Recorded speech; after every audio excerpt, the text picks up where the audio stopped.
Hello everyone, আজকে আমি আপনাদের ফেশিয়াল রেজারের সম্বন্ধে কিছু কথা বলতে চাই। আমি একটু আগেই আপনাদের ভিডিওতে ফেশিয়াল রেজিংয়ের প্রসেসটা দেখালাম এবং এটাতে কোনো রকম কোনো সাইড এফেক্ট নেই।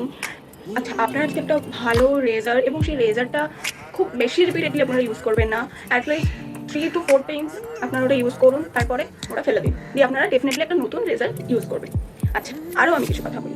আমাদের অনেকের মনে এই প্রশ্ন আছে যে ফেশিয়াল রেজার যদি আমরা ইউজ করি তাহলে হয়তো আমাদের মেয়েদের মুখে ছেলেদের মতো দাড়ি গজাবে বা অনেক মোটা মোটা লোম গজাবে, কিন্তু এটা একদমই নয়। আমি বিগত 2 বছর ধরে রেজার ইউজ করছি আর আমার মুখে কোনো রকম কোনো এক্সট্রা গ্রোথ হয়নি, যেটা আমার ন্যাচারাল গ্রোথ। আরেকটা কথা আমি আপনাদের জন্য বলে রাখি যে আমার পিসিওএস ছিল এবং রিসেন্টলি আমি সেটাকে রিকভারি করি।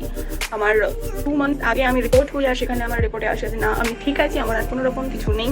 তো পিসিওএস আমার বিগত 3 বছর ধরে রয়েছিল আর আমি রেজিং করা শুরু করি 2 বছর ধরে।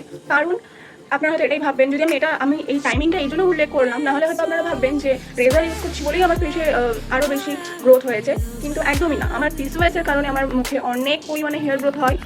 তো হ্যাঁ, তার আগে ছিল না বলবো না, ছিল, কিন্তু অতিরিক্ত কম পরিমাণে, মানে সেটা হয়তো করার দরকার পড়তো না। কিন্তু পিসিওএস যখন আমার হয় তারপরে আমার হেয়ার গ্রোথ হয়, আমার ফেসে প্রচুর পরিমাণে হেয়ার গ্রোথ হয়। তো তারপরে আমি বিগত 2 বছর থেকে রেজিং করা স্টার্ট করি। আর যেহেতু আমি একটা স্টুডেন্ট, আর স্পেশালি যারা টিনেজাররা যারা এটা করার কথা ভাবছো বা ভয় পাচ্ছে, তাদের উদ্দেশ্যে আমি বলে থাকি যে তাদের কাছেও এইরকম তো নিশ্চয়ই সামর্থ্য থাকবে না যে তারা লেজার ট্রিটমেন্ট নেবে। ডেফিনেটলি লেজার ট্রিটমেন্ট মেবি ভালো, আমি জানি না, কারণ আমি ইউজ করিনি, তাই আমি কোনো রেকমেন্ড করবো না কাউকে। আমার কাছে বাজেট নেই, তাই আমি ওই ধরনের কথা ভাবিই না যে আমি লেজার ট্রিটমেন্ট করাবো। আর দেন আরেক অপশন যে ওয়্যাক্সিং। ওয়্যাক্সিং প্রচণ্ড পেনফুল আর আমাদের ফেসের স্কিন প্রচণ্ড সেন্সিটিভ, প্রচণ্ড পাতলা হওয়ায় এখানে আমার মনে হয় ওয়্যাক্সিং না করানোই ভালো। আর তাছাড়া আমার সেন্সিটিভ স্কিন এবং আমার মতো প্রচুর মেয়েদের রয়েছে যাদের সেন্সিটিভ স্কিন রয়েছে, অ্যাকনে প্রোন স্কিন রয়েছে, তাদের তো একদমই ওয়্যাক্সিং করা বিগ নো। দেন থ্রেডিং। আমরা আইব্রো তো থ্রেড করিয়েই থাকি, আমিও করাই। আইব্রোটা জাস্ট খুব ছোটো একটা পার্ট, তো এই পোর্শনটুকুনটা আমাদের হ্যাবিচুয়েটেড হয়ে গেছে। বাট আমি যখন একদিন আপার লিপস থ্রেড করাতে যাই, ও মাই গড, আমার মনে হয়েছে আমি আমার লাইফের সব থেকে ওয়ার্স্ট ডিসিশন নিয়েছি, কারণ it's too much painful, too much. তো তারপর থেকে আমি ভাবি যে না, আমি আর থ্রেডিং করাতে পারবো না। তারপরে আমি ফেশিয়াল রেজিং ইউজ করি, আর আমি এই মুহূর্তে এখনও ফেশিয়াল রেজার ইউজ করে যাচ্ছি। আর অনেকে বলে থাকে যে ফেশিয়াল রেজার ইউজ করলে ব্রণ হয়, অ্যাকনে হয়, ছোটো ছোটো বাম্পস আসে, কিচ্ছু হয় না, কিচ্ছু হয় না। আপনারা যদি আমাকে আগে দেখতেন, যদি আমি যখন আমার টিনেজারের কথা বলছি, টিনেজ টাইমের কথা বলছি, আমার প্রচণ্ড অ্যাকনে ছিল। আমার লিটারালি এই পোর্শনগুলো পুরো ব্রণে ভরা। আমি কোথাও কনফিডেন্ট পেতাম না বেরানোর। কনফিডেন্ট না পাওয়ার কারণ এটা যে লোকজন আমাকে বাজে বাজে মন্তব্য করতো। আমি অচেনা লোককে তো ছেড়েই দিলাম, আমার যারা নিজের লোক, যারা রিলেটিভস, খুব বাজে বাজে কথা, যে দেখতে খারাপ লাগছে, মেনলি দেখতে খারাপ লাগছে। আমাদের মধ্যে যতটা কনফিডেন্সের অভাব, তারা কিন্তু আমাদেরকে আরও হেল্প করে লো কনফিডেন্ট বানানোর জন্য। তো যাই হোক, সেটা একটা এজের সাথে সাথে অ্যাকনে ঠিক হয়ে যায়। আপনি সে এজে যত ইউজ করেন, যাই প্রোডাক্ট ইউজ করে নেন না কেন, একটা এজের পর আপনার অ্যাকনে ঠিক হয়ে যায়। সুতরাং রেজার ইউজ করার ফলে আপনার স্কিনে বা আপনার ফেসে কোনো রকম কোনো লাম্পস বা কোনো রকম কোনো অ্যাকনে হবে না। কারণ আমার যে পরিমাণে সেন্সিটিভ স্কিন, যদি আমি এটা শ্যুট করতে পারি, তো আমার মনে হয় আমার মতো অনেকে এটাকে নিয়ে নিতে পারবে। কারণ সেরকমই যদি হতো তাহলে আমার স্কিনও অ্যাকনে বেরোতো, কারণ আমার প্রচণ্ড সেন্সিটিভ স্কিন আর আমার একটা কালে প্রচণ্ড অ্যাকনে প্রবলেম ছিল। সেই সময় আমিও ভাবতাম যে রেজার ইউজ করার কথা, বাট ভয়। আর তাছাড়া সে টাইমে যেহেতু আমি টিনেজ ছিলাম, আমি এ সমস্ত আমার বাড়ি থেকে ইউজ করার মতো কোনো পারমিশনই পেতাম না। তো আমার সে কারণে হয়তো ইউজ করা হয়নি। তারপরে পিসিওএসের জন্য অনেকটা বেড়ে যায় হেয়ারগুলো, দেন আমি রেজার ইউজ করা শুরু করি। তো আমি এটা টিনেজারদের জন্যই বলবো যে আমি খুব সুন্দর করে প্রসেসটা তোমাদেরকে দেখিয়েছি। হ্যাঁ, যদি খুব কম গ্রোথ থাকে তাহলে আমি বলবো করার দরকার নেই, বেকার বেকার। আর যারা পিসিওএস পেশেন্ট বা যাদের মধ্যে অত্যাধিক ফেশিয়াল গ্রোথ রয়েছে, তারা ডেফিনেটলি এটা ইউজ করতে পারো। আমি নিজে এটা 2 বছর ধরে ইউজ করছি বলে আমি তোমাদের রিকমেন্ড করছি, না হলে আমি রিকমেন্ড করতাম না। আমার নিজের যদি বলো ইউজের কেমন রেজাল্ট বা কিছু, এটাতে কোনো কাট আসে না যদি তুমি কেয়ারফুল হয়ে করো। আর ডেফিনেটলি শুকনো স্কিনে একদম রেজার ইউজ করবে না। রেজার ইউজ করার কিছু কিছু প্রসেস রয়েছে। ফার্স্ট তুমি স্ক্রাবিং করো, সেকেন্ড তুমি ফেস ওয়াশ করো। যাদের সেন্সিটিভ স্কিন, যাদের স্ক্রাবিং চলে না, তারা শুধু ফেস ওয়াশ করো, ফেসটাকে মোটমাট সুন্দর করে ক্লিন করো। তারপরে ফেসে অ্যালোভেরা জেল বা যে কোনো ধরনের জেল, সিরাম ভালো করে অ্যাপ্লাই করো, দেন তোমরা রেজারটাকে ইউজ করো। আরেকটা কথা, আমি তোমাদেরকে দেখিয়েছি যে আমি ফার্স্টে এক সাইডে জেল অ্যাপ্লাই করছি, দেন আমি রেজার ইউজ করছি। এই কারণে, কারণ আমি যদি একসাথে পুরো ফেসে ইউজ করি, তখন এক সাইড করতে করতে বাকি সাইডগুলো অটোমেটিক শুকিয়ে যায়। তো সেই কারণে আমি ফার্স্টে এক সাইডে জেল ইউজ করেছি, দেন এই সাইডে আমি রেজার ইউজ করেছি।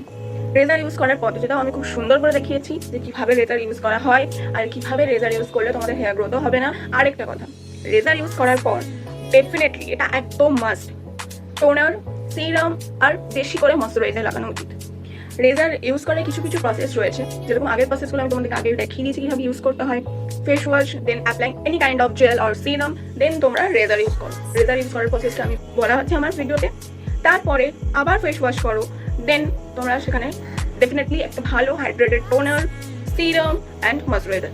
আমার ক্ষেত্রে যদি বলা যায় আমি 2 রকমের টোনার সিরাম ইউজ করি, 2 ধরনের সিরাম ইউজ করি ফেসে।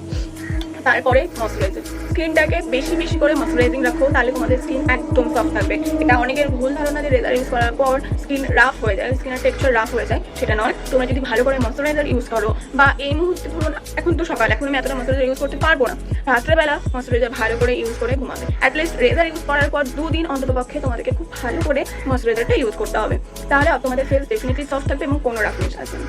আমি খুব সহজ ভাষায় খুব সোজা করে আপনাদের সবাইকে বোঝানোর চেষ্টা করেছি পুরো প্রসেসটা। আশা করি আপনারা আমার প্রসেস বুঝতে পেরেছেন বা আমার বলা কথাগুলো বুঝতে পেরেছেন। তার সত্ত্বেও যদি আপনাদের কোনো রকম কোনো ডাউট বা কোনো প্রশ্ন হয়, আপনারা আমাকে কমেন্ট সেকশনে জিজ্ঞেস করতে পারেন, আমি আপনাদের অবশ্যই উত্তর দেবো এবং আমি যতটা সম্ভব বোঝানোর চেষ্টা করব।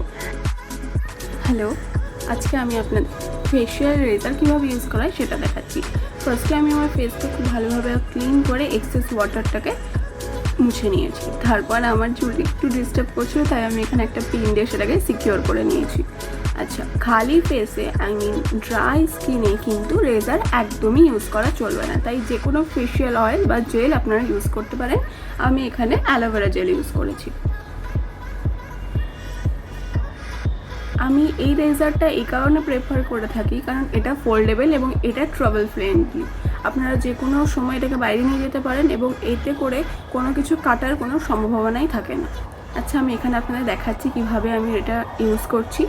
আপনারা ফার্স্টে আপনাদের স্কিনটাকে একটু ফিঙ্গারের সাহায্যে পুল করবেন, যাতে মানে ফেসের স্কিনটা যাতে একটু টাইট থাকে। লুজ রাখলে কিন্তু কেটে যাওয়ার সম্ভাবনা থাকে। এবং আমি যেভাবে দেখালাম যে রেজারটাকে একটু টেরা করে ধরতে হবে, এতে করে কিন্তু আপনাদের কোনো রকম কোনো কাটার চান্সই থাকবে না। আমি এখানে ভিডিওটা একটু ফাস্ট ফরওয়ার্ড করা রয়েছে কারণ অনেক লম্বা হয়ে যাচ্ছিলো, আপনারা কিন্তু ধীরে ধীরে করবেন।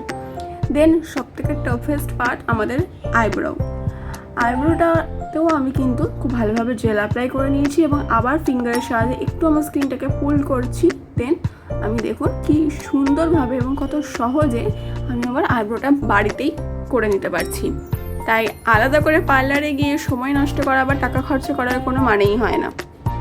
আর ঠিক এই একইভাবে আমি আবার আইব্রো ওপরের পার্টটাও করব। দেখুন কি সুন্দর এক্সেস যে হেয়ারগুলো সেগুলো রিমুভ হয়ে যাচ্ছে। আর তাছাড়াও শুধু এক্সেস হেয়ার নয়, এতে আমাদের স্কিনে যে ডেড সেলগুলো থাকে সেগুলোও ক্লিন হয়ে যায় এবং আপনার স্কিনটা কিন্তু 1 শেড লাইটার দেখায়। এইভাবেই আমি আমার পুরো ফেসটা কমপ্লিট করেছি। তাহলে আজকে আসি, পরে আবার দেখা হবে নতুন একটি ভিডিও নিয়ে।